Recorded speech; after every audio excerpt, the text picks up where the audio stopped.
Today I'm sharing my style secrets, how to always look and feel good, styling from the inside out. This is a video I wanted to film for a long time, but I really wanted to get it right and express what I actually mean, hence why it's taken me a while to get here. Now, I talk a lot in my videos about what to wear, how to put outfits together, and going from the runway to the high street and how you can interpret those trends. But there is a whole other side to true style that really does come from within, and it's that I want to focus on today.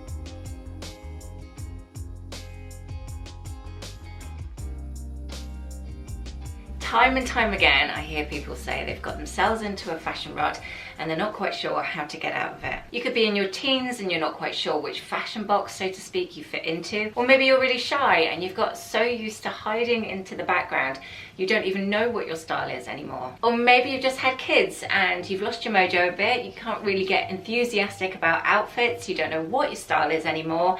And also often in that situation, you've got a different body shape to dress at the same time. I could go on and on, but my point is we've all been there, me included. Fashion ruts can be a pain, but they're also totally possible to get out of as well. And if you think about it, all the points I mentioned that can get you into a fashion rut in the first place are all preconceived ideas we have in our head. The way society tells us to dress, or the way we think we should dress because we're a woman, or we're a mother, or we're a teenager, or because of what number it says on your birthday card. In short, in my humble opinion, it's all a load of nonsense. So my first style secret for always looking good is to throw all preconceived ideas about what you should be wearing right out of the window and start dressing for who you truly are. Just to quickly mention, if you're not already subscribed to my channel, it would be really lovely if you could do so, and make sure you press the bell beside it so you never miss a video. Who are you deep inside your soul, and what do you want to project to everybody else? Stop trying to give yourself reasons to not be 100% yourself. And when you start giving yourself permission to just be you, your natural style will absolutely start to shine through. So for example, you might feel like a free spirit at heart, but you've got a wardrobe full of fierce suits. You might secretly absolutely love bodycon dresses, but you're quite frightened to show off your shape. Or maybe you really love fashion, but you've spent so many years trying to be invisible and fade into the background that you've actually forgotten what your true style actually is. You might love the androgynous look, a bohemian style, something quite classic or timeless, but somewhere along the way you've put aside who you truly are and what you genuinely love to wear for what you think you should be wearing. Start by asking yourself who you truly are and what you absolutely love to wear. Forget about what you should be wearing, think about what you absolutely love. That's a really good place to start for finding and perfecting your own personal style. And don't forget, there's no right and wrong when it comes to fashion. If you love it, then it's definitely right because you're being really true to yourself.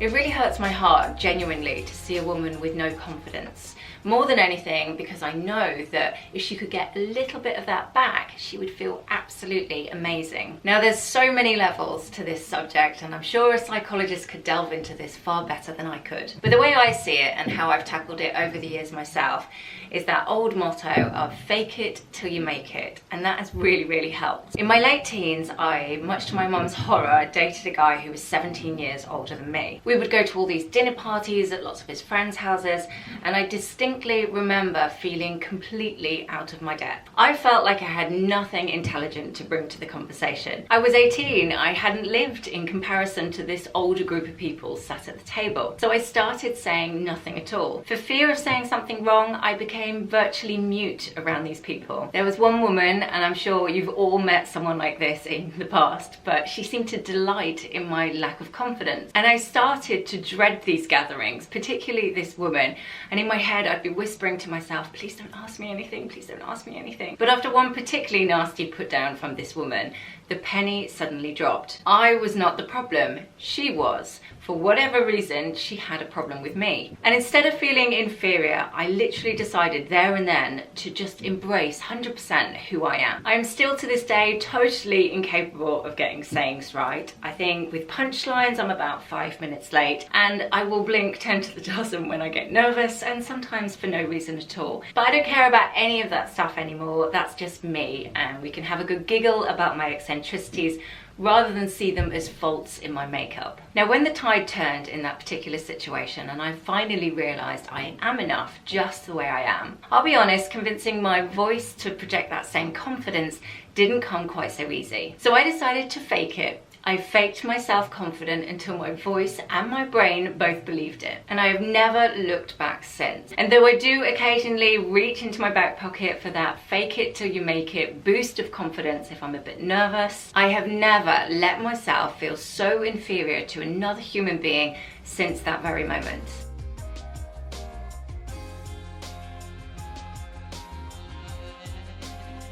Which brings me to my next point. Forget about fitting in. All that confidence is for you to feel good about yourself. If it helps, absolutely fake that confidence like I did until you believe it, but only do it for yourself. It wasn't about me fitting in with anyone, it was more about me freeing myself of this paralyzing fear of just being myself. I'm always telling my boys it's good to be different, like some sort of mantra that I'm sure they're sick of hearing by now, but I really, really believe it. While we can absolutely take inspiration from other people's style and how they put outfits together, truly the best thing to do is interpret it in your own way and put your stamp on it and mix it up a bit. Don't forget to add that really important sprinkle of you into those outfits. That's what true style is all about. Now, mentioning no names because I don't want to offend anybody, but there's certain celebrities out there who are literally dripping in expensive clothes, and in my humble opinion, I don't feel like they have any natural style whatsoever. They're just a clothes horse of expensive brands, and it's really hard to distinguish what their personal style actually is. All I see is labels when I look at women like that, and that's not true style. It's not about what you spend, whether you're super on trend or not.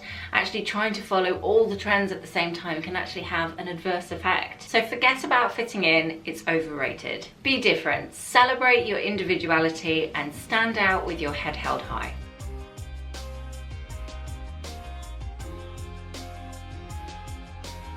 Now, though I've said this many times in the description or in my comments and replies to you all, it can often sound naff or a little bit cliched, but I don't think a lot of you realise just how much you've inspired me since I've had this channel. On a personal note, I am just the same as you. I have the same worries going on in my head. My life is not picture perfect, but what is truly inspiring is the effect of women supporting other women and how that can change your entire perspective. It's really easy to be condescending or critical of someone, but it actually takes a really strong woman to compliment another woman and build her back up again. Women supporting other women is one of the best feelings in the world. I really felt it when I was going through a hard time and you all supported me, and it's something we all have at our disposal as well, and it's free on top of that. So why would we not want to support each other? If I see someone who looks amazing in an outfit, I will tell her she does. My mum always taught me that if you haven't got anything nice to say, then don't say anything at all.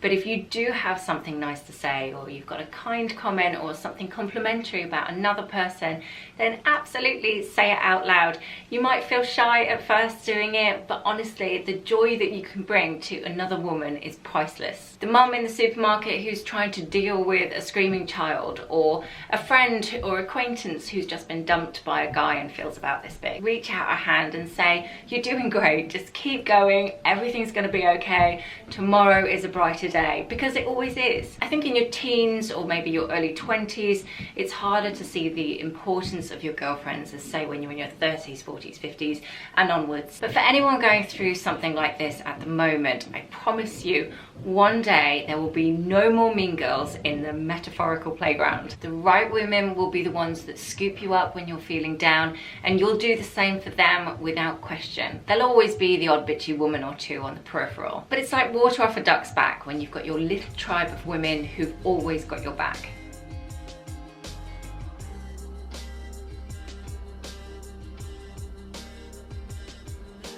When it comes to my style secrets to always looking good, my clothes can often be my armour. I might not be feeling it one day for whatever reason, but the very action of putting on my clothes and making myself feel nice, putting on my armour, can really project how you want to be perceived by the world, even if you're not quite feeling it inside yet. So for instance, during this pandemic and then the lockdown, it would be really easy to stay in your joggers all day and just fling on a shirt when you've got the odd Zoom meeting or two. Sometimes I know it's a struggle just to get yourself up, but honestly, if you force yourself, put on your makeup, put on your nicest clothes, make yourself feel really good about yourself, whatever your style may be, being true to it, and that can absolutely work wonders on your soul. It won't change what worries you have going on right now, but it will change how you cope with them. Whether it's grief or financial worries, maybe relationship problems, fashion can actually have a really positive effect on how you feel. And I'd hazard a guess, with a little fashion and beauty armour, you'll feel that little bit stronger to cope with whatever comes your way. I really didn't intend for this video to turn into some sort of self-help session, but the points I've mentioned really do help me to keep a positive outlook on how I dress and how I always feel good. Style on the inside is just as important, if not more important, than what's on the outside. And I truly do hope that some of these tips will help you achieve that infectious, positive, and confident feeling about your own outfits. And most importantly, let your own personal style really shine through. Thank you so much for watching, and hopefully you'll join me back here on Wednesday for lots more lovely fashion, style, and outfit ideas. Take care.